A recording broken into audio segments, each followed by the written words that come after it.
Hi అండి. ఈరోజు బీరకాయ కర్రీ ఎలా చేయాలో చూద్దాం. సింపుల్‌గా అయిపోతుంది.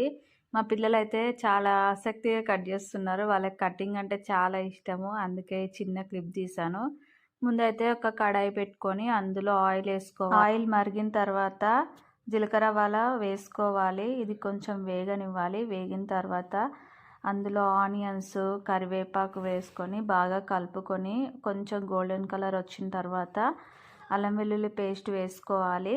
ఇది కొంచెం వేగిన తర్వాత పచ్చివాసన పోగానే ఈ బీరకాయలు వేసుకోవాలి. బీరకాయలు వేసుకొని అవి కొంచెం బీరకాయల్లో వాటర్ ఎక్కువ ఉంటుంది కదా, సో అది వాటర్ అయితే రిలీజ్ అవుతూ ఉంటుంది.